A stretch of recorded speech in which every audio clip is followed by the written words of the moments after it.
So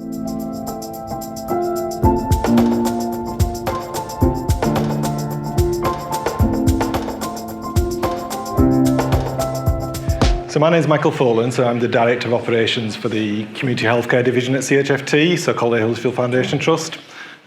So clinician by background, so I'm a physiotherapist by background. I do have some experience in the digital space. So I used to be a clinical lead for some of the national programs like the Global Digital Exemplars.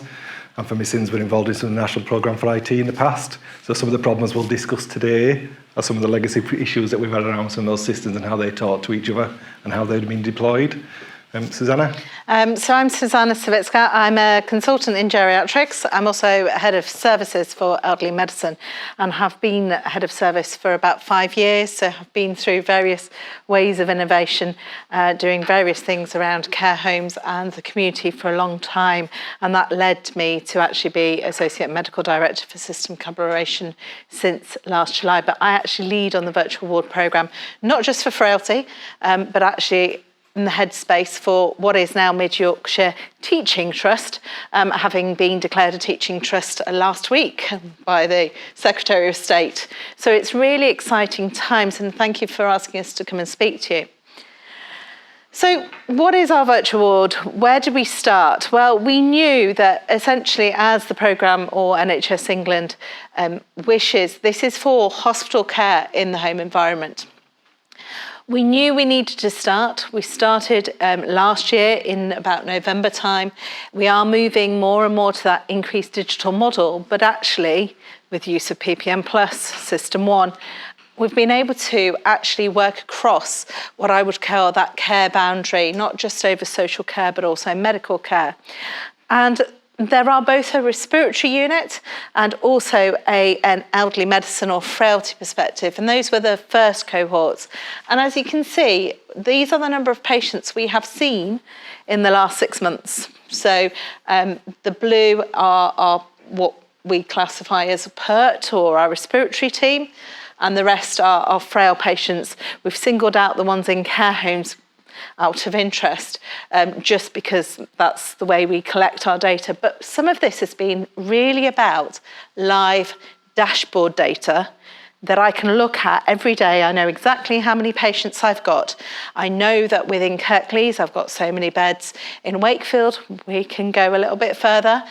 And so can my colleagues actually at Calderdale, which cover the other side of Kirklees and Huddersfield, and we can work collaboratively. So this has all been about working together across actually 2 big hospital spheres, communities, which are 3 sets of communities working very much in an integrated fashion. And essentially for frailty, we've taken anyone above the age of 65 with frailty markers.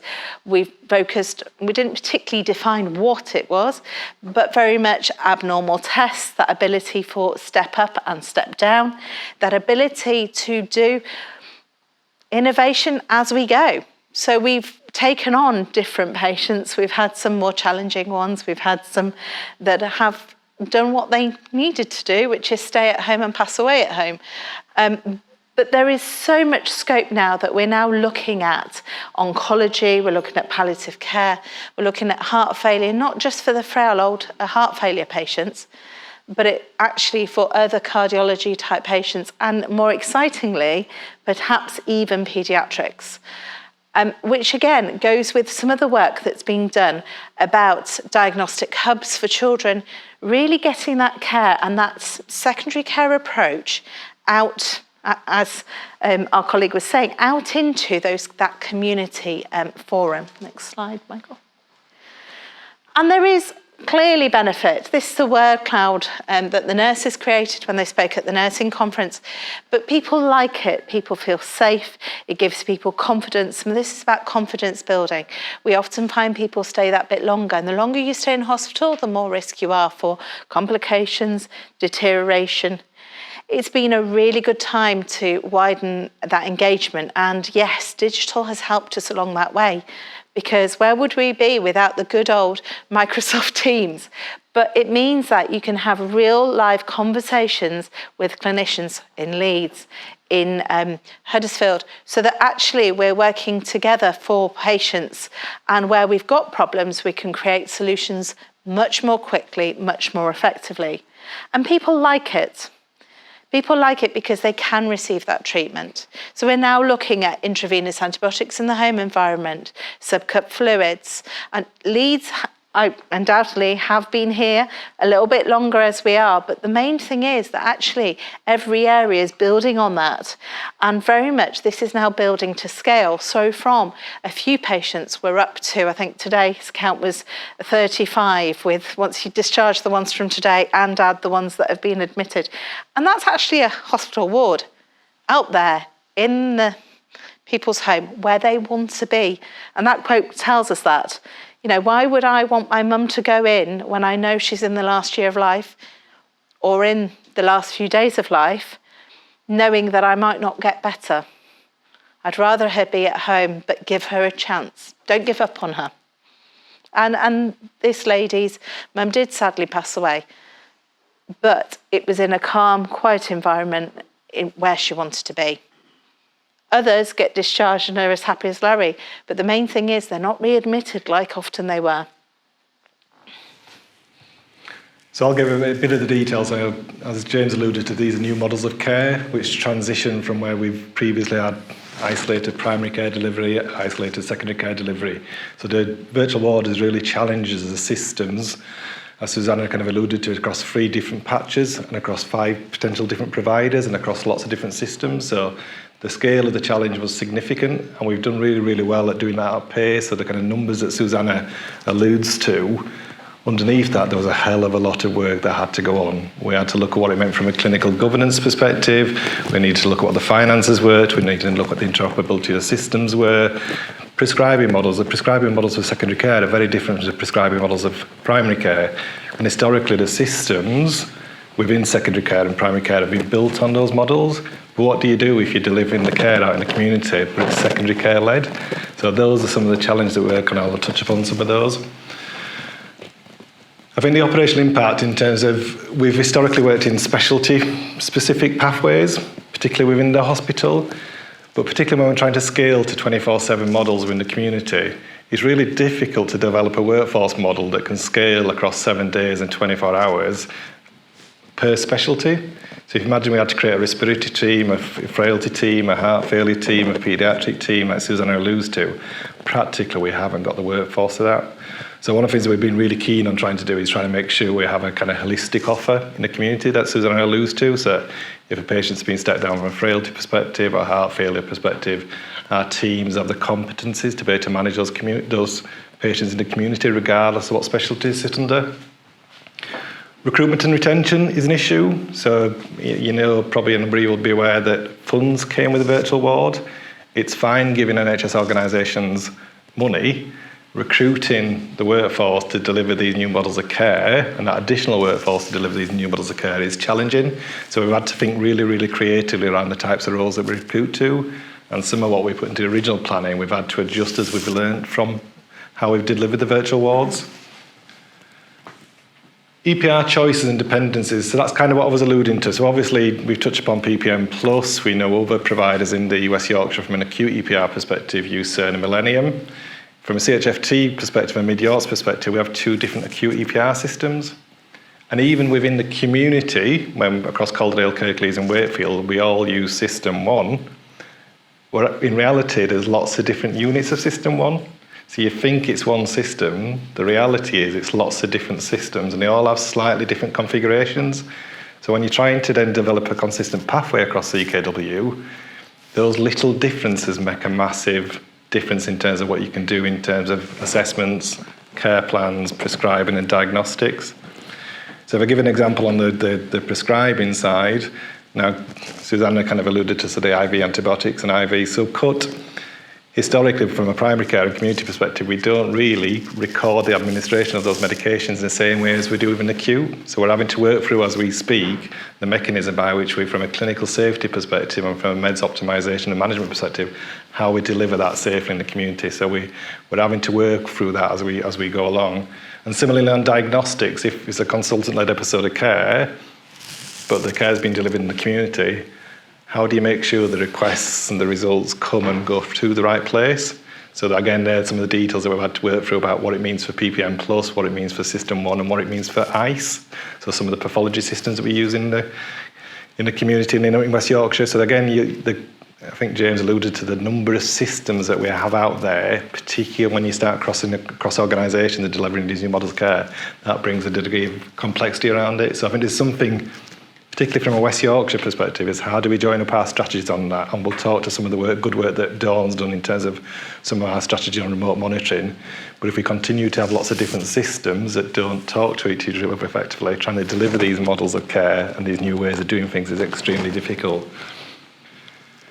So business intelligence, again, if you imagine we've got, let's just say, 5 different units of System 1, PPM Plus, Cerner Millennium, trying to get a consistent data set out of those to support both direct care and indirect care is extremely difficult. Not just for our local reporting, but we have to feed the proverbial beast in terms of some of the national reporting requirements are around this. So, as kind of Zuzanna alluded to, we may have a number of patients. How we calculate what number of patients we have on a virtual ward at a moment in time sounds simple. It's not. So how you capture it, what time of day you capture it, etc., really make a big difference because we have a target that we need to meet in terms of occupancy of those beds. So again, that level of detail takes some working through in terms of when we pull the data, where we pull it from, and how we aggregate it over a period of months and weeks and days. Data sharing, so that old chestnut. So again, if you imagine we're working across 4 or 5 different organisations, 3 different places. Historically, they work in a vertical way from an information governance perspective. So again, it's access to our pharmacists going out into locale or as a community provider to support with them waste and beds management. We have to make sure those DPIAs are in place. We need to make sure the access control governance is in place because classically that sits in the vertical of the organisation. And a lot of the legislation around that hasn't changed. So even though we're trying to do what's right for our patients in terms of delivering joint-up care, some of the legislation from an IGPA's perspective still constrains us to the organisation as a statutory organisation. And then remote monitoring, so one of the kind of requirements around the virtual ward moving forwards was technology-enabled care. We've talked about technology-enabled care for a long time, but in terms of some of that remote monitoring capabilities, we've done some good work over COVID, so we deployed some COVID virtual ward technology across our footprint, but how do you do that in a way which cuts across heart failure, respiratory, frailty, paediatrics, end-of-life care? You need to make sure that a solution can cover all those pathways, because what you don't want is one solution. You don't want to replicate on top of all those different systems, a different system for frailty, a different system for respiratory. So we've been keen, and with Dawn's excellent work, we've tried to get a degree of consistency and a degree of agreement on what are the requirements around that remote monitoring solution that allows us to scale beyond the 2 pathways that we've started with.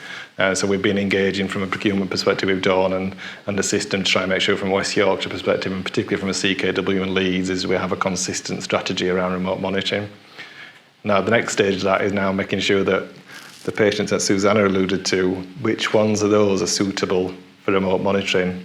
Because it won't necessarily be the same patient cohort for your frail and elderly population as it will be your respiratory population. So you have to get into the detail for the criteria that discharges to what's the levels of patient activation, do they live alone, do they live in a care home, are they capable of supporting some of the kind of manual entry, the Bluetooth, all the detail underneath that we need to work through so that we can really identify the patient cohorts which would lend itself to a remote monitoring solution, but also delivers the benefits in terms of some of those workforce challenges we have, because there's certainly a remote monitoring solution can be a lot more cost effective than some of the face-to-face solutions we have to do in terms of catching those clinical observations. But there's a level of detail we need to work through with the clinical teams now to really identify and nail down and work with the suppliers to nail down those patient cohorts that we can build into that remote monitoring pathway. So it's fine, you can picture it on TV, stick a pulse oximeter on someone's finger and happy days. It's not as simple as that, so that we have to work through as teams about what are the clinical observations we need to monitor, which bits of kit we need, how long do we need that kit, and how do we make sure we can turn over enough patients in this virtual ward to support that from a continuity perspective. The other thing to add, Michael, if I may, is we're in a generation of silver surfers where older people are getting more tech savvy, certainly their relatives are more savvy, and I think some of it is very much around some people will engage far better, some won't, And what if you then remove that remote monitoring? How do people feel? Because it's amazing how many times we step back from being the virtual ward where they're getting visits and they start to wobble.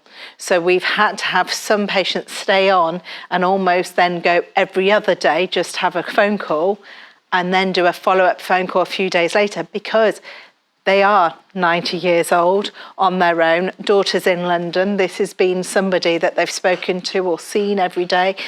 And changing that to digital isn't necessarily, when loneliness is such a big factor for a number of older people, isn't necessarily a solution that is easy.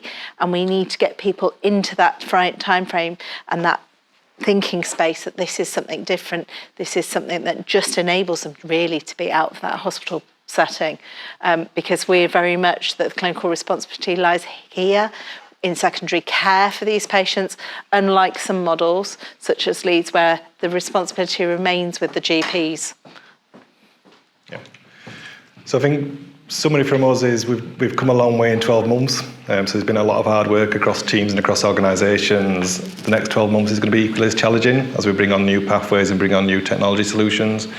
But I think ultimately, as kind of Zuzanna kind of alluded to in terms of patient experience, patients generally speaking don't want to be in hospital. So I think they appreciate it from an experience, and you see that in some of the outcome data that we're starting to capture. So I think the benefits from a qualitative perspective and a quantitative perspective are looking really, really good.